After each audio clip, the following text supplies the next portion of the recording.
Hi, and welcome to Two CPAs and the Mic, the podcast where we talk tax, finance, and all things related to business. Whether you're a business owner, working professional, or someone who wants to start a career in accounting, this is the podcast for you. Hosted by CCK Strategies partners Jeff Frable and Sara Mays, we dive into relevant business and tax matters with working professionals to make these topics less intimidating, relatable, and dare we say fun? Let's get down to business. Welcome to another episode of Two CPAs and the Mic. I am Jeff Frable with CCK Strategies. We are so glad you are joining us today. We are covering relevant business and tax topics, applying straight talk and practical information without all the jargon and stuffiness that is usually associated with our profession. We try to have fun with the different topics that we cover. And in today's episode, we are talking about, from a CPA accounting perspective, we're talking about the other side of the brain today, where the CPA and the finances may be on the right side. We're going to the left side today. We're going to talk about marketing made simple by Clarence Fisher. You know him as our producer with Tulsa Internet Marketing Services, but he's going to join us today. We're going to talk about the 4 marketing systems that every small business must master to grow. So some interesting topics. My name is Jeff Frable. I'm partner at CCK Strategies and my trusty co-host. Hey Jeff. Sara. How's it going? I'm Sara Mays, and I am also a partner here at CCK Strategies. Well, Sara, I'm going to admit to you today, just to give everybody a little bit of insight in how the sausage is made, I'm tired this morning. I'm tired too, but I know why you're tired. I am tired because I went to see Wicked last night. I'm so glad you're going to bring this Yes. We talked last time I had seen Back to the Future, and it was all because we both have season tickets. And but last night was Wicked. This was the 4th time I've seen Wicked. It's me and my wife's favorite Broadway play. Yes. And it does not disappoint. But I think I've told you this before. We have some of the best seats in the theater, 10 rows back in the center. But we are literally 2 of the last people that are able to leave the theater. It takes us 15. In the middle. Yeah, because everybody else has to go out. So it takes forever. But my favorite story from last night is they were, what's her name? I forget the name of the Elphaba? Elphaba. Oh, okay. Okay. Yeah. She's singing her Not That Girl song. And my wife, she's sitting there and she's tapping her foot to the song. Aww. It's not a real up and lively song. It's a sweet song. And I'm tapping my foot, but I'm not tapping against the floor. Well, about 3/4 of the way through, the guy in front of us turns around and looks at us. And I'm like, okay, that was pretty loud. And at intermission, she's like, I guess I was tapping too loud because that guy turned around. I'm like, yeah, you were. She goes, why didn't you let me know? I'm like, yeah, I was trying to be quiet. I don't know, but we had a good time last night. But I am tired this morning. Yes. Well, just so everybody knows, I'm going to see it on Tuesday. All right. And I have to argue with you a little bit. I think we have the best seats in the house. You do have good seats. We have a front row mezzanine. So I'm super excited when Defying Gravity, she's going to be right there. Well, you know what I did last night is when she comes bursting onto the stage, when she comes out the first time, I started clapping. I was like, I'm going to be a theater person. I'm going to be a theater person. I'm going to, when she, defies gravity, I'm going to, clap. But I think it's better. It's still better than the movie. I like the play. I like the OG. The OG. I'm good with it. Because you get the full thing. We don't have to wait a whole year for part 2 to drop. Sometimes those scenes in the movie just kind of continue on, and you're like, oh, let's get on with this thing. So I got to get to bed is what I got.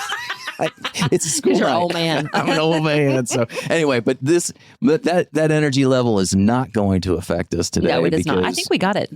Talking about it. We got our energy levels up. Well, we've got a very special guest today. Like I said, we're going to be talking about marketing and business. If you are an entrepreneurial business owner, I think you're going to want to listen to some of these tips that we're giving today. But as I mentioned, our guest today is a very special guest, Clarence Fisher. Like I said, with Tulsa Internet Marketing Services, he's one of the brainchildren behind this podcast. He helps us get on the air every week, and we're so thankful for his expertise. But Clarence, I'm going to give you a chance to intro yourself, but I don't want you to get into the deep professional side of you. I want you to express why people should listen to who Clarence Fisher is. Who are you as a person? And I want you to, we always talk about how God connects the dots. I want you to touch on how we are connected, because that's one of my all-time favorite stories, how a multi-level marketing beauty, not franchise, but product can bring us together today in this podcast room. How did that work, Clarence? That's a crazy story. First of all, thank you for having me. I am very, very honored to be here. And you know this. Yes, we do. Let's see, going back, the way that I met Jeff, it's so crazy. Like I got my start in marketing, actually. I was thinking about this in radio, 10 years of my life in radio, and was at a very down time, because if you're in radio and you're any good, you get fired. Well, just because you're good on air and you do some type of something that is questionable. That is exactly. And like you get called in by the general manager, and general manager's like, "Hey, man, that was awesome. You're fired." Dun, dun, dun. So I think at the time, I was actually waiting tables, trying to figure out what the heck am I going to do. All I know is entertainment. And so I'm waiting tables, and my mother-in-law who called me, and she's like, "You got to do something." There's this marketing company that I'm a part of, and she introduced me to, and I started in that. And anyway, somehow I got introduced to someone else in network marketing that was doing very, very well. And she said, "You've got to save on taxes. You've got to figure out how to have it on your side." And I'm like, "That's what I need." And so she introduced me she told me, "You got to talk to this guy, Jeff." Yes. So, I clocked out of my Delta Cafe. Right. And just be mindful that when we talked on the phone the first time, he didn't say, "Hey, I got to clock out at Delta Cafe before I come see you." Exactly. No, of course not. I'm an entrepreneur. I'm like, hey, I've got my business, my company, and I've been referred to you. And so, I put my apron in my back pocket, and I come up, and it wasn't this building. What building? It was Skelly. Yeah, I-44 in Yale. Yeah. I-44 in Yale. I park in the garage, and I'm still not thinking. I'm the entrepreneur. You had to change your mindset. Exactly. Yeah. So I get through the big doors, and I kind of started, and then I get escorted to this room and this table, and then it hit me. You're way over your head. Like, what are you doing here? And then the door opens, and this team of people just walk in. And have you ever seen Coming to America? Oh, yes. Okay. So am I King Jaffe Joffer? Exactly right. It's like all of a sudden my mind spreading rose petals. Yes. Exactly. Now my mind is going crazy. Where have you? And so these people come in, and then Jeff comes in, and this is where I was at. I knew nothing about taxes or CPAs or anything. I had actual physical receipts in a plastic grocery bag that I was going to present to this guy. And I kick it under the seat. And I'm like, the person who referred me is a millionaire. Oh. So Jeff sits down, and I'm like, "Okay, well, hold on. I'm here." Okay. So I talked to him. And after a few minutes, you could tell that it didn't make sense. I could see the Delta Cafe tag on your shirt still. You could smell the chicken fried steak, I think is what it was. Fill the room. Good. Like, it's lunch. So he excused everybody else out of the room, and I thought, okay, all right. And he talked to me, just was like, this is how it would make sense. And I have heard you on this podcast say that that's just the way you guys do it. Mm-hmm. Like, this is what would need to happen for it to make sense. And, when I left, he said, the biggest thing that has stuck with me all these years is when you said, "You seem like you're going to make it. And when you do, I'll be here." Mm-hmm. And it's that, I'll say when we did the first episode here and I went home, and it just hit me like, you said you were going to be here, and now you're here now for our time. And it's a beautiful thing. Yeah. Yes. I walked through that park, and I went back to Delta Cafe but my head was up. And now we're here. Well, it's an amazing story of how people get connected, and you just never know, because that was 20, probably 25 years ago, and we've remained friends, and I've said, if I could have 5 people, if you asked me 5 people you could sit down and have lunch with and you can make their schedules disappear, Clarence would be in that top 5, because he's always an encourager. But since that time, you've grown your business. So tell us a little bit about what you've done since then, because you've worked with hundreds of small business owners, and you're walking them through a growth mindset and helping them now through a marketing process. So tell us a little bit about what you do and what makes what you do special. Yeah, part of that is, when Jeff and I crossed paths again, I was actually at an architecture firm downtown, and I think they had the whole floor, and we were in a networking event or something. And she said that she was going to introduce to the group a new person, and please welcome him. And Jeff walks in, and I hadn't seen him in years. Mm-hmm. And he kind of was looking at me, and after everybody left, I was like, "You don't remember me, do you?" And he's like, "I don't know." It's like, then I told him the story, and I had written a book. I had written this book, How to Market Your Business Online, and was able to share that with him. And now I'm here where I was studying online marketing before I had published the book. And then, of course, now I'm in the circle. But what we do is helping businesses systematize their marketing so they can have predictable growth and avoid the one-off promotions of, hey, it's Memorial Day, put something together, throw that out there. And we get them to sit back, think about it, build a system so that they can grow predictably every single year. Well, in some of the things that we've talked about and we've communicated about, you've talked about quote unquote real marketing success. Yes. And so how do you, for someone who's listening that's a business owner and struggles with these things, because quite honestly, it's an area that, just like tax and accounting and tax strategy, it's not something that everybody thinks about normally. And it's a real area of expertise, and it's a specialized area of expertise. How do you define real marketing success? Growth and money. It's more right brain now than it is left. Because of the analytics and metrics. Yeah. It's all.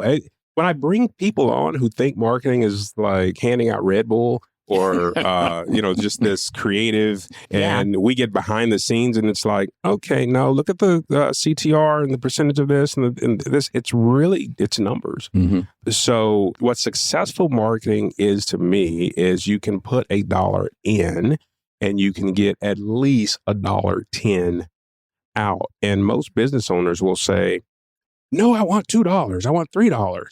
But here's the thing. If I can put $1 in and I can get $1.10 predictably, then we have a winning campaign. Really, actually, if I get my money back within 90 days, you have a winning campaign. And predictably, you mean not only the amount that you could get back, but the amount of time that you're putting into it. Because if I spend a whole week doing something and I only get a 10% return, that may not be worth it to me. But if we are able to systematize something, yes, and it draws down your time, it very well may be a good use of your time to do that. Oh, absolutely. And it compounds. It really compounds, because if you can get someone in your ecosystem, think about how many times someone purchases from you. Like, how many tax returns do they pay for? Like, how long do you have a client? And that's another thing that people don't really pay attention to, is the lifetime value of a customer, of a client, of a patient. It's like if I bring up waiting tables a lot during this, it's because that's where I was honing some of this. But it's like, you come to my restaurant and you sit down, the server that treats you like this is the only time they're going to see you, that's the only time that they see you. But the server that really makes money, and this is something that I learned, was if I treat you like you're going to come see me at least once a month, I make more money that way.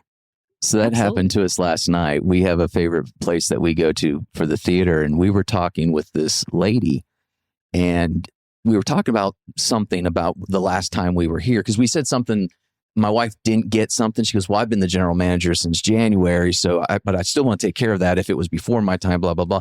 And we said, she goes, yeah, I remember you guys. You were sitting over there.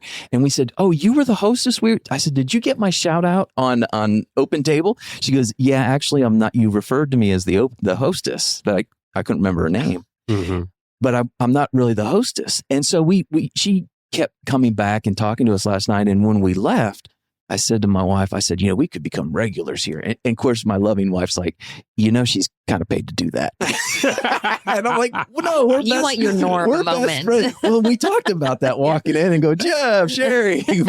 But yeah, they get paid for it. But the ones that do it well, you don't even realize that. It's just natural for them. Absolutely. So yeah, you're absolutely right. The more you can make someone feel special, the longer they're going to connect with you, and they'll keep coming back. They'll keep coming back. But I would look for a 3 times return on your marketing.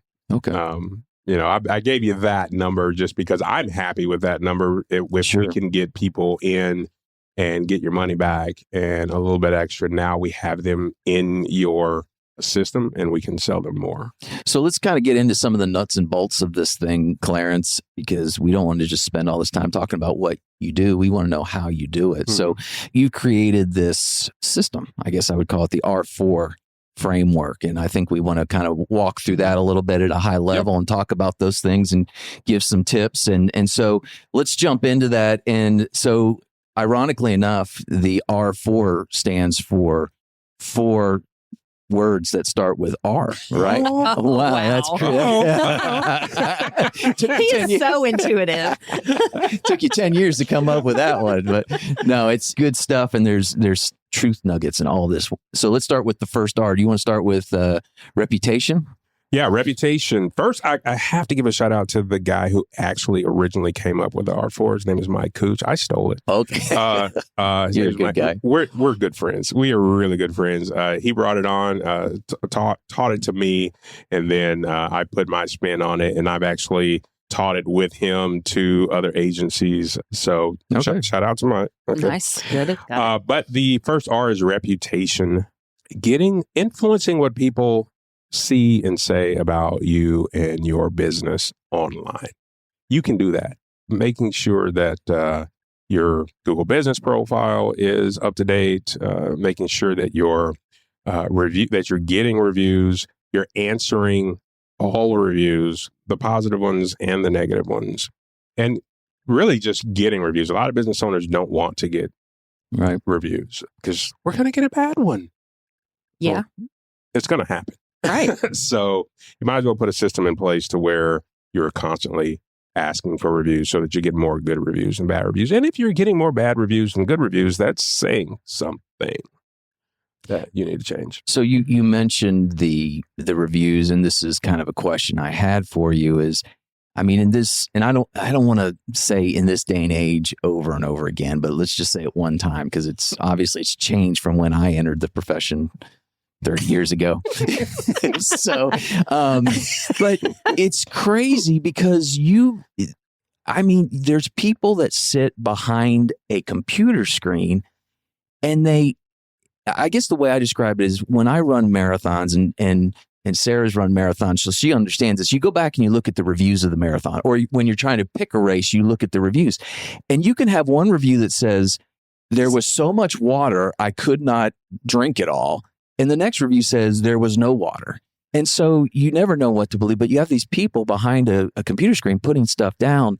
How do you deal with negative reviews like that? Because they just kind of show up and you have or inconsistent reviews. Right. How do you deal with that? One thing, people understand that there are impossible people out there. So when you're looking at reviews, you know what is just, I'm sorry, stupid. Like, come on, are you serious? But you have to be non-defensive and just answer them and smile. I mean, it sucks. Can I use that word? Yeah, you can. Absolutely. Yeah, it does. I mean, I got a 1-star review for losing my temper. Someone called me and asked for money from a charity. Mm-hmm. I said, yes. Send me the envelope. They said, we could save a bit of money if we save a stamp if we just come by the come by the office. I'm like, no, just send me we could save a bit. I said, I don't have time for this. 1-star review, guys. Wow. Said the owner of this company is rude. Doesn't love needy children. Exactly. I'm like, I was trying to give you money. I just needed to get back to my project. Yeah. And then that's what I realized, you really shouldn't have answered the phone. Right. But 1-star review for no reason. Yeah. You just got to deal with it. Say, hey, man, I'm sorry. And I apologize publicly. But when you're responding to reviews, I always say you're not really responding to that person. You're responding for the people that are reading the reviews. Yeah. Yeah, absolutely. Okay. So, and do those, when I look up reviews of something or somebody or a company, do those reviews kind of call out? Do they drop away after so many other reviews are posted, or are they always there if someone wanted to deep dive into that? Oh, they're going to always be there. Okay. Which is why you have to have a system to get reviews. You should always be asking for reviews. Okay. Yeah. Got it. So when we were working through this outline, you had put in your outline story. Do you have a story about this? Not really. Okay. It's just a story. I was like, a story would go good right now. I'll come up with one. I will tell you, though, I did have a client. He's a client now, and he did not want to respond to the bad reviews because he felt like he wanted to tell the whole story of what happened from his point of view. And I'm like, don't do that. No, please don't do that. Just apologize, right? Exactly. Just apologize. And so I gave him a template. We have a spreadsheet now of how to respond to reviews, and it's broken down. And here's the first line you do, and you got different options you can pull and put together a review. And it's designed to give to anybody so that they can respond. But he said, okay, I'll do it. And he got a call from someone who said, I'm only using you because of the way that you responded to that one guy that was an impossible customer. And he spent $4,000 with him for an install. He said, I didn't want to tell you this, but it worked. So, wow. How do you coach somebody from myself? I will willingly admit that I always want to be right. And I don't want to ever admit that I've done something wrong, or at least not necessarily wrong, but I want to prove the reason why I did what I did. How do you coach a client that you're working with That is such a natural thing. Yeah. We do. And plus, you are right. You did everything that you were supposed to do. Really getting them to understand that it's not about that situation, just like we just said. Yeah. It's about the other people. And they just want to know that if something goes wrong, that you're going to be there to take care of it. Right. But you're going to admit or not. You're going to recognize that there was an issue. Exactly. Yeah. And you're not going to make it my fault. Right. Right. So right. That's it. It's just really getting really good. The belief that the person who's looking at that is making a decision on, hey, if I do business with them and something goes wrong, it looks like they'll take care of me. Well, and these reviews that are so public are so different. For example, we just went through a Net Promoter Score process with surveying our clients. And that's all private. So the private and anonymous and all that. So when we got back less than positive responses or comments, we made a point to contact those clients and talk through things. But this is out there for everyone to see. And I'm kind of like Sarah, I don't have to be right, but to me, it you don't like me. And so I guess it's just like everyone struggles with their own journey. Everyone's going to get a bad review of some kind, whether you deserve it or not. Yes. And sometimes you do deserve it. Very much so. Well, I deserve that 1-star review. But I will tell you that to end that story, that sat with me for years, right. That 1-star review, to where I looked that guy up finally. And I saw that that's kind of something he does if people don't give him money. But I reached out to him and he actually said, oh, did I give you a 1-star review? I shouldn't have. He came back and he posted, look, I tried to do a bad thing to Clarence because, this. And he put the whole story there and changed it to a 5-star review. Nice. So. Well, and you said that reputation is the marketing engine's foundation. Yes. If people don't trust you, they're not going to want to work with you. And if I get referred to you, the first thing I do now is I go and look at your reviews, your reputation. Yeah. Okay. Online. That's good. That's good for our business owners to know. Yes. Whether you, and I would imagine, I was going to ask this later on, but now's a good time. I mean, these marketing truth nuggets that we're dropping, these are applicable for anybody. No matter the industry, no matter if you're making widgets or consulting with people about what to do with widgets. Yes. It's all the same.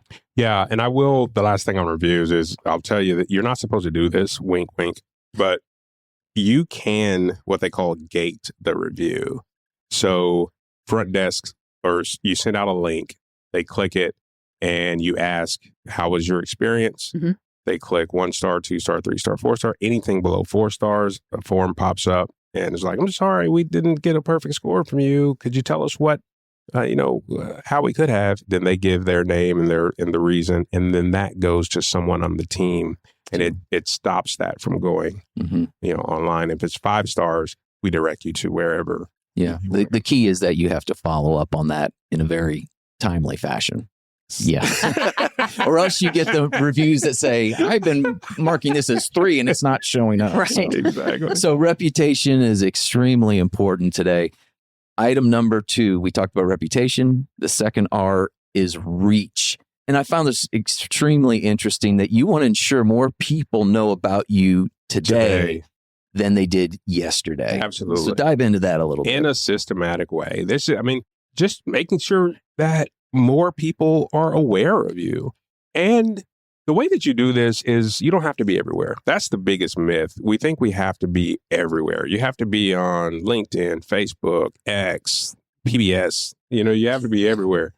You don't. You just have to be where your people are. Find out where your people are and be there. Like my wife loves Pinterest, and the brands that target her, they're on Pinterest. Yeah. They're nowhere else.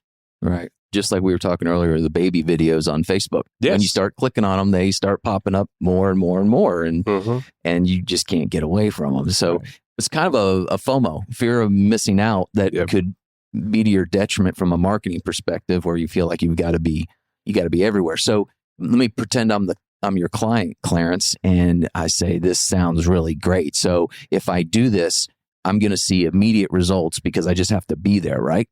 No. We had the same discussion. We said we put out 1 podcast episode, we're going to be famous, right? No. Right. Right. It's been a constant tempering of Jeff's stardom here. No, it takes time. When you're doing reach campaigns, I always say, you're going to give it 90 days. And we used to hear that on SEO all the time too. Right. It was like, hey, I'm going to be first page like next week if I write this check to you.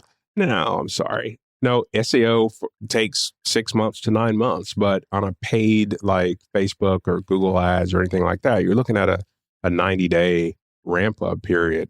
And once it becomes a system, I will tell you, it gets boring.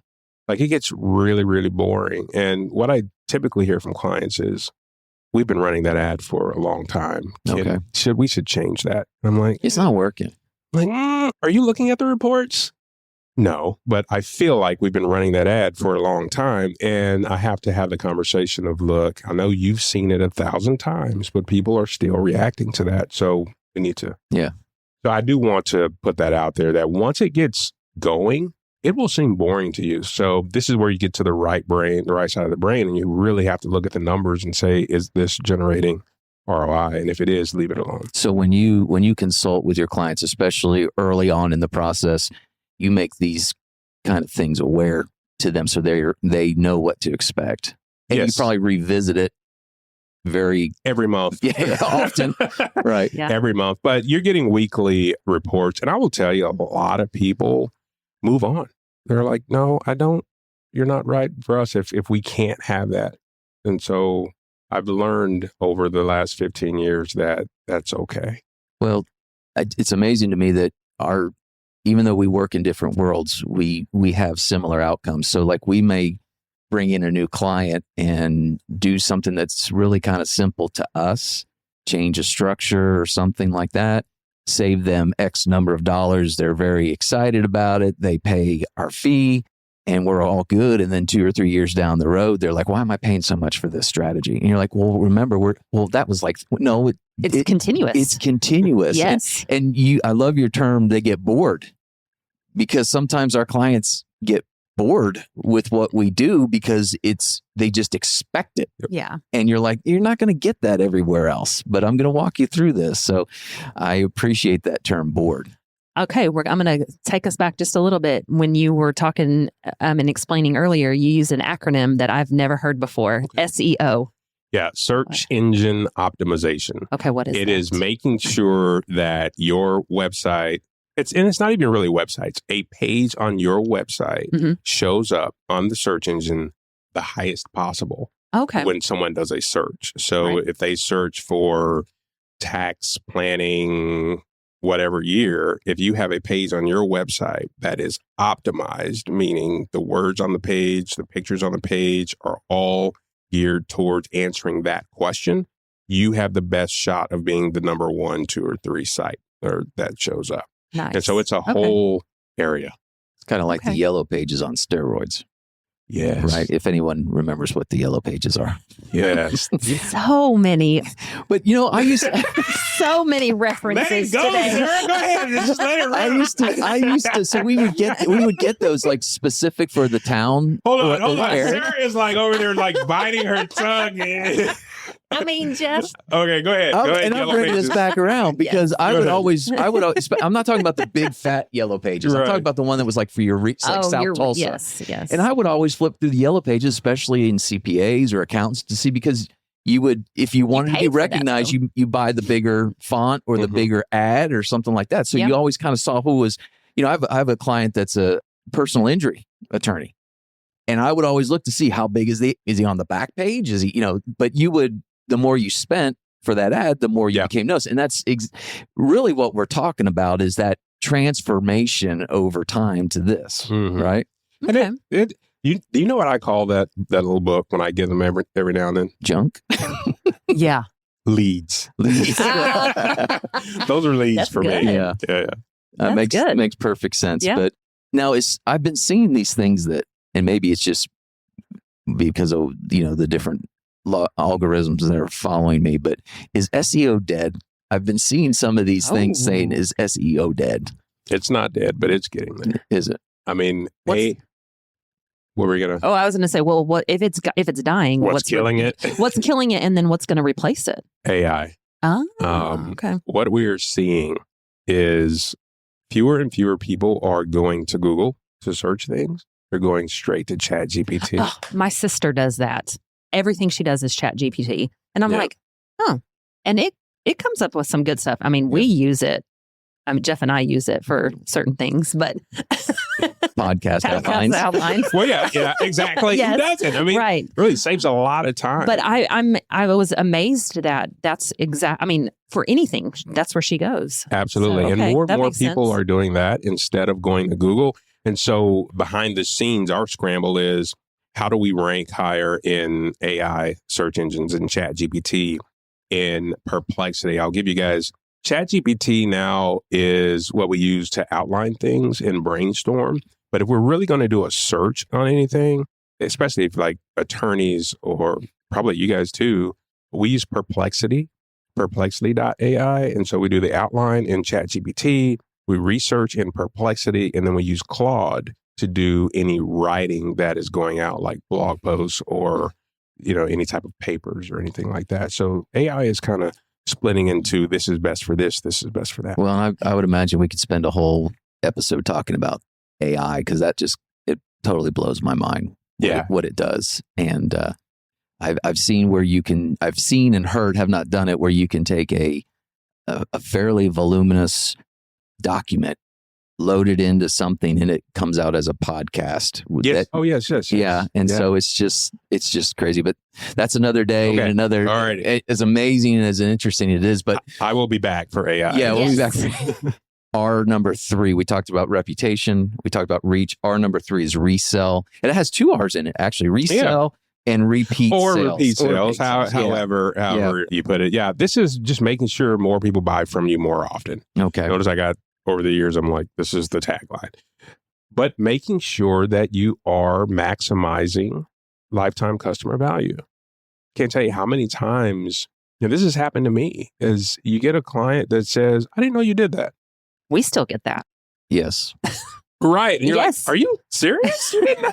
Well, it's email newsletters help with that. If you take all of your services and just list them and you say, hey, every month we're going to feature this service, and then you do a write-up on that in your email newsletter and send that out to so that you stay top of mind and you give them opportunities to purchase more from you. You have to stay in front of people because they have this amount of money to spend, and you want them to spend it all with you and not necessarily, you don't want to hear that. I hate hearing that. I didn't know you did that. You don't feel like you've done the best you could when they say that to you. Oh yeah. And you've missed that opportunity, right? Yes. So now somebody else has the chance of even winning the business that they do have with you. That's Yes.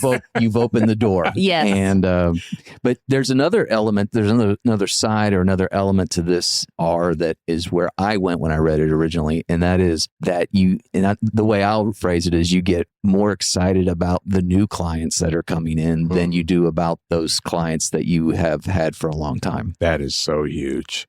Mhm. That is so huge. We do that and you can spend so much money trying to get new people and not pay attention to the people who are already your biggest supporters, paying your bills. So yeah, be aware of that. But it's natural that we do that. We want new. But yeah, take care of your people. Take care of your tribe. Well, and it all goes back to the term systemization. Mm-hmm. You've got to have a system in place because we get busy. I mean, that's why we have a firm of 100 to 125 people, and everyone has their area of expertise and where they're real proficient. And there's some people that do a really good job with running with an onboarding situation to make people feel more special when they come in. But we also need those people to make our longtime legacy clients feel special and important as well. right. So I love that about what you guys do of getting people in the right seats. And so that's one thing that we're doing right now is hiring and bringing people on that love that. And we're actually doing that as well. The concept of bringing someone in who is just an onboarding concierge type of professional that takes care of people when they have questions and takes care of them timely. And we're really looking forward to implementing that. But that takes a special kind of person. And most of the time, I think people really appreciate that, where you take the time. I mentioned the NPS score in the comments we got previously. One of the things we told ourselves is that if someone left a less than positive comment, that's actually a good thing because they care. Mm-hmm. And if they were really mad and ticked off, they would have left or not even said anything. So you definitely want to take care of those things. So I'll definitely give you guys kudos for doing that. Most people leave companies because of perceived indifference. Like it doesn't matter. They feel like it doesn't matter if I stay or if I go. And so by doing the NPS score, you're saying, hey, it does matter. how can we be better? Yeah. How can we be better? You have any other stories about resell, Clarence? It's on your outline. No, I don't even know why. I don't even know why I put that there. All right. Should we go on R4? R4. So we have reputation, we have reach, we have Repeat sales. Number 4 is Referral. the granddaddy of them all, referral. Referral or referral. A refer. Okay. All right. Referral. Referrals are like crazy. This is how most businesses grow. Is referrals, Right. And it's amazing that we don't have systems for that. I mean, we just kind of leave it up to chance. But most small businesses grow through referrals.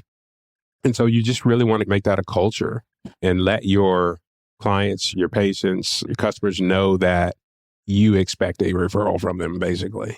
Do you think some of that goes, I'm just going to speak personally. I'm not the kind of guy who, I'll use the term brags on themselves or gives themselves kudos. Do you think that's part of it, is that people just don't like to talk about themselves, or do you just think they're clueless about the power of a referral?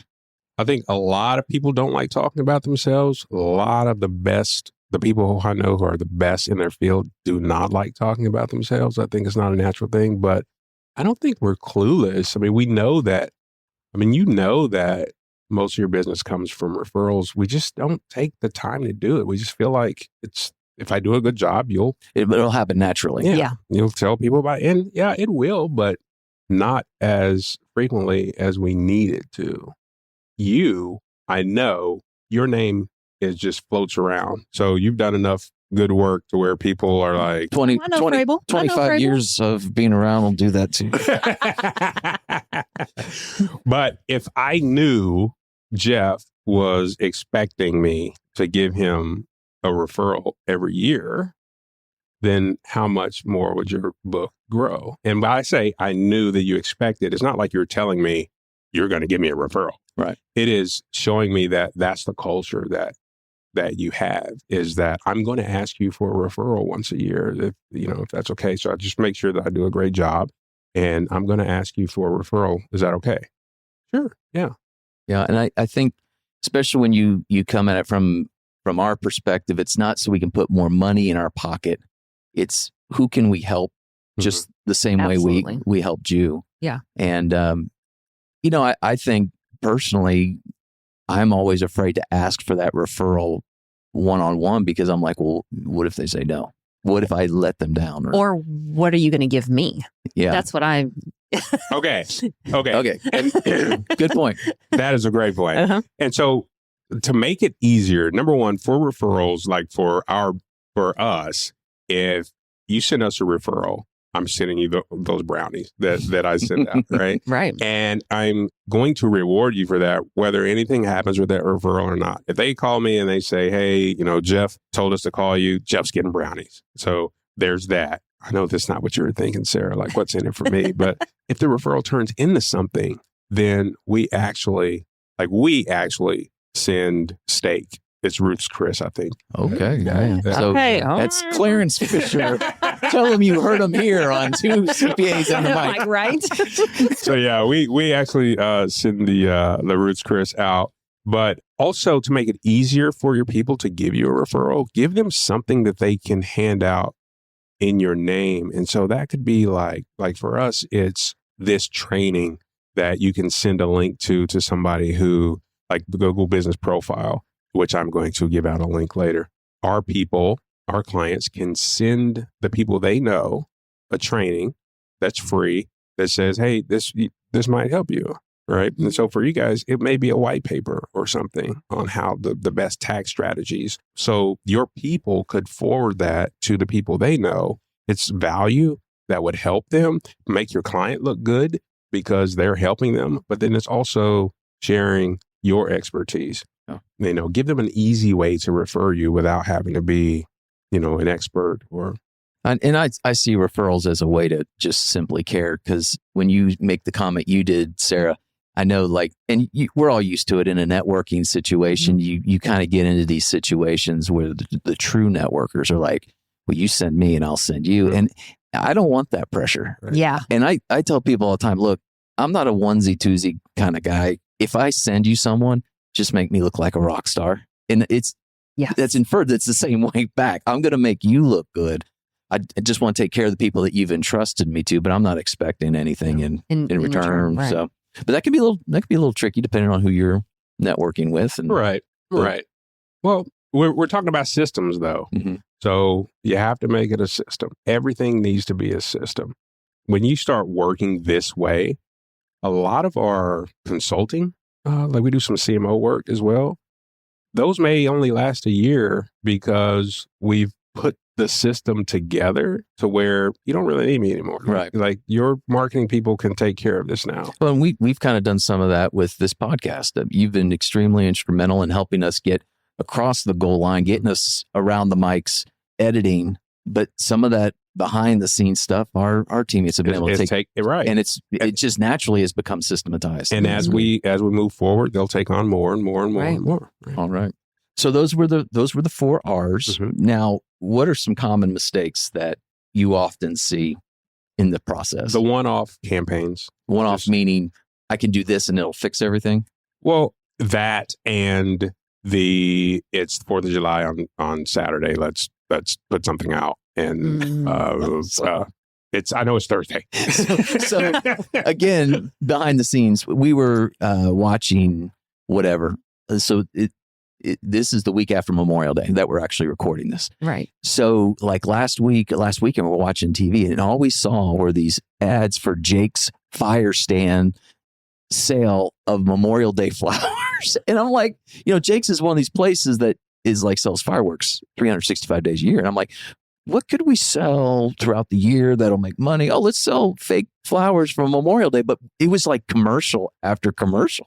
If you needed those flowers to put on a gravesite last weekend, you knew where to go. Right, right. It's just a moment in time type of thing. Yeah. So the one-offs, and another big mistake is not knowing the client lifetime value. I keep saying that. It's because a lot of times you can run campaigns and you think they're failing, but they're really not, because you're not taking into consideration how much they're going to spend with you over time. You really have to know that number. And then the last thing is just the logo on the website's too big. I know it sounds crazy, but everyone's like, could you make our logo bigger? Okay. Why? I promise, Sarah, I see your face. Yeah. It's a thing. It's like, wow. Look, I will get told this. We put a lot of effort in coming up with that logo. Like, you know what? They don't care. No. They really don't. And make sure you have a phone number on the website. These are simple things. Yeah. But it's like not making sure you have no mathematical errors on your tax return or signing your tax return, right? Right. Exactly. Okay. Yeah. But it's all, at the end of the day, it's all about three little letters. It's all about ROI. It really is. It really is. And it's important to track. It's important to prove, just like we prove value through savings and strategy, you prove that value through those types of numbers. And do not be afraid to have a marketing partner that works that way. Yeah. Okay. If you're not ROIing in 30 days and not 90 days, I said 30 days. You're misleading. You're misleading. Exactly. Yeah. But we need to count. So you need to spend at least 90 days doing what you're doing. At least 90 days. Okay. Yeah. So, Clarence, I'm a business owner. I'm listening to this podcast. I find you extremely entertaining and intriguing. What's the first thing that I do as a business owner to get on this R4 path? I'm going to give you a free resource. A free resource. Free resource. Free. Yes. Free. Go to tulsaim.net/CCK. Okay. And that is going to give you a 5-day, and you can send your marketing person there too, give you a 5-day email crash course on optimizing the Google business profile with everything that we've talked about today. And then plus give you a free local presence audit that you can use. And I will tell you, you won't get a phone call from anybody in my office. Jeff, you know me. I'm very, very, very laid back. Right. So I'm just saying you can be safe to go get that. And just, you will get emails every week, but you won't get any pressure. So what was that link again? tulsaim.net/CCK. All right. So any final words that we have to kind of wrap this up? Any final words for business owners that are trying to get to that next marketing level? Do it. Do it. Can we trademark that? Just do it. Take the just out. No, ours is do it. We have Clarence, his silhouette as right. Oh wow, that is a crazy thought right there. Yeah. Nice. Yeah. Okay. But get out there and do something. If your heart and your mind are leading you somewhere, do it. Go for it. and get some teammates to help you in the process. Oh, absolutely. All right. Well, Clarence, you're just so amazing. You're just such a good guy, and we love you so much. And so thanks for being on with us today. We do have one special component left, and it's the rapid fire. And I get to do rapid fire today with my buddy Clarence. So are you ready for this, Clarence? Yeah. Oh my gosh. Okay, guys. Jeff has these on questions on the smallest sticky note in the whole entire I know universe. it's not going to be long. Number one, who do you like better, Jeff or Sarah? No. All right. Question number one, beaches or mountains? Ooh. Mountains. Mountains. How do you like your eggs? Is that enough silence? That could be it. He's really contemplating. I know, because I'm kind of unscrambled right now, but I really like fries. So it really kind of just depends on the what's the word I'm looking for? Whatever. Exactly. Yeah. What it's going with. Okay. You know. Okay. So it could run a whole My spectrum. wife asks me that all the time, and I'm just like, oh, she's like, are you serious?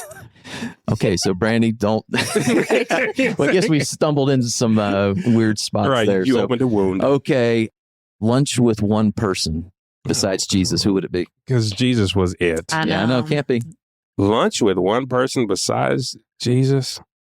It has to be P. Diddy. No. Whoa! And by the time this airs, he knows where he is. No, I had to throw that bomb in there. Like, it's crazy. Are y'all listening? Everybody's like, okay, don't call him. Okay, I have nothing to do with any of that. I just ruined my whole reputation with one. Oh, no. Perfect. No, it would be, one person. Oh. It would be my mom. Your mom. Nice. It would be my mom. Oh, man. Way to take us there. 2 more questions. What's your guilty pleasure on your Spotify playlist? Spotify. Or whatever platform you use? I'm such a nerd. It's audiobooks. I don't. Yeah, you do a lot of audiobooks, yeah, don't you? Yeah, Okay. I'm a nerd. I have Do you listen to them on like 1.5 or 2 speed? I do. Yeah. You can get through them pretty quick. Yeah. Yeah. Okay. Last question. And I'm teeing this up for you because it's something that I truly respect you for. Give me one family tradition that you've started. First Sunday. It is first Sunday. Every single, especially if you have older kids, it's just the way to keep them all coming back. Every first Sunday of the month, we have the grown kids, grandkids, my brother, his family, everybody come by the house for dinner. You don't have to cook anything. You don't have to bring anything. Just show up. Nice. And it's a way for all the cousins to grow up together. And you have to be part of the family to show up. I can't just... Yeah. Okay. The dynamic changes. We try that, but the dynamic changes when somebody from... It's not comfortable. Exactly. Yes. You're like kind of wondering if you can say that or, Right? Yeah. Well, I hear you. I just, you've told me that story several times. I just think that's the coolest thing that you guys do. So, Clarence, we love you. Thank you for being on with us. Sarah, you want to wrap us up today? Yes. Well, if you have any questions, comments, or just want to give us some feedback. Or even a bad review. Yes, we will welcome the bad reviews. Email us at podcast@cckcpa.com. We want to give a huge shout out to all of our people that just support us along the way. Thank you to CCK Strategies for giving us the platform to do this amazing podcast. Thank you to Christy Porter. She's not here today, but on this recording, but we just want to thank her. She's our in-house producer. I want to thank my husband, Robert, for doing our intro and outro music. I want to thank Natalie Renfro for helping us and Emily Johnson. We're going to throw that shout out in there. She's doing a great job helping us get everything, just the background on the in-house stuff. And then Clarence, we want to thank you always, always, always for helping us in everything we do on all of our audio and stuff like that. Thank you. And so we're going to wrap this up. So join us next time as you listen to these 2 CPAs, and you'll find out who's next on the mic. The information provided on this podcast is for general informational and educational purposes only and does not constitute accounting, tax, legal, or financial advice. While we strive to provide accurate and up-to-date information, laws and regulations change and individual circumstances vary. Always consult with a qualified CPA or professional advisor before making any financial or business decisions. The views expressed by the hosts and guests are their own and do not necessarily reflect the opinions of any organizations they are affiliated with. Listening to this podcast does not create a client-accountant relationship. By listening to this podcast, you acknowledge and agree to those terms. And that's a wrap for this episode of 2 CPAs in the Mic. If you found today's episode helpful, please subscribe, share, and leave us a review. Have questions or ideas for a topic? Reach out. We'd love to hear from you. Email us at podcast@cckcpa.com.